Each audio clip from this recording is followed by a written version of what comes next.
brought to you by Silver Pumps. Top quality और consistent performance के लिए सिर्फ सिल्वर पंप नाम याद रखना। ऐसा है, जो बातें उस दिन थी आज भी वही हैं, कोई उन बातों में तब्दीली नहीं है। जैसा था उस दिन का वातावरण ऐसा ही आज भी है। नीचे गया तो वहाँ जलेबी रखी थी, तो मैं फ़ौरन वहाँ से उठ के आ गया। नरेंद्र मोदी जी ने, इस पार्टी ने 370 धारा तोड़ी। आप जानते हो कोई छोटा काम नहीं था। अभी पीछे विधानसभा के अंदर भी कुछ ऐसी बातें आई थी, मैं उनको रिपीट नहीं करूँगा। विधानसभा के अंदर भी तो उसके बाद फिर एक सौहार्द बनाने के लिए आपको बिठाया गया था जलेबी खाने के लिए। चलो ऐसा है, जो बातें उस दिन थी आज भी वही हैं, कोई उन बातों में तब्दीली नहीं है। जैसा था उस दिन का वातावरण ऐसा ही आज भी है। कोई बात उसके बाद हुई नहीं।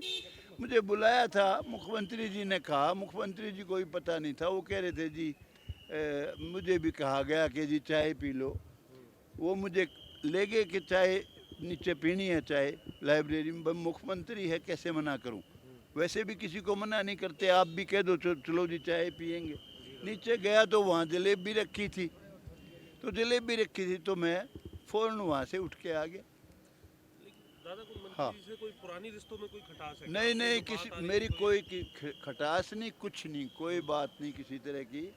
ये तो हर इंसान का अपना अपना जीने का तरीका है। कोई किसी तरह से जिंदा है, कोई किसी तरह से जिंदा है, कोई किस तरह का समय गुजार रहा है। किसी को बहुत इज्जत प्यारी है, किसी को पैसा प्यारा है, किसी को कुछ प्यारा है। हर इंसान का जीने का अपना अपना तरीका है। दादाजी, कल पूर्व केंद्रीय मंत्री चौधरी बीरेंद्र सिंह का बयान आया कि जितनी भी राज्य सरकारें हैं भाजपा के केंद्र के दफ्तर से चलती हैं। आप किस तरीके से देखते हैं, क्या ये सही है?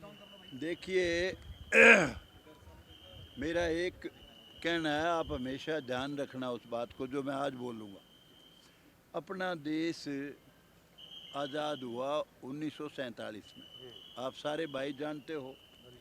और चौधरी चरण सिंह इस देश के बहुत बड़े नेता थे, किसान नेता, देश भगत और फ्रीडम फाइटर, बहुत बड़े आदमी थे।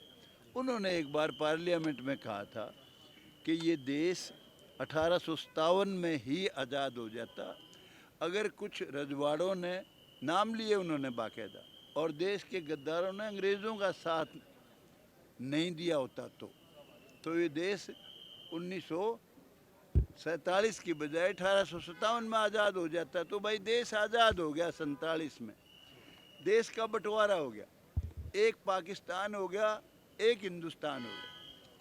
लेकिन मेरी सोच ये है कि ये हिंदुस्तान जो बना है, जब से बीजेपी की सरकार आई नरेंद्र मोदी की रहनुमाई में, तभी ये हिंदुस्तान बना है। उससे पहले तो पाकिस्तान हिंदुस्तान में कोई फ़र्क ही नहीं था। आप देखिए, नरेंद्र मोदी जी ने, इस पार्टी ने 370 धारा तोड़ी। आप जानते हो कोई छोटा काम नहीं था, बहुत कठिन काम था। खूनों की नदियाँ बह जाएंगी। इसी तरह से मंदिर का काम था, राम मंदिर का। मंदिर के बारे में कांग्रेस पार्टी की यही सोच थी कि मंदिर नहीं बनना चाहिए। इसी तरह से अनेक ये था, 3 तलाक का मामला था, और कई चीज़ें थी। ये महिला रिजर्वेशन का जब भी बिल आता था फाड़ देते थे वो, जितने भी इंडिया में लोग हैं। नरेंद्र मोदी जी ने 1/3 रिजर्वेशन कर दिया महिलाओं के लिए, MP में, MLA में। तो देश जो पहली बार आज महसूस होता है कि हिंदुस्तान है, ये बीजेपी की और नरेंद्र मोदी की देन है, मेरी ये सोच है। और जहाँ तक हरियाणा की बात है, भाई हरियाणा को मैंने बहुत करीब से, मेरा 80वां साल चल रहा है इस समय, हर सरकार को देखा मैंने।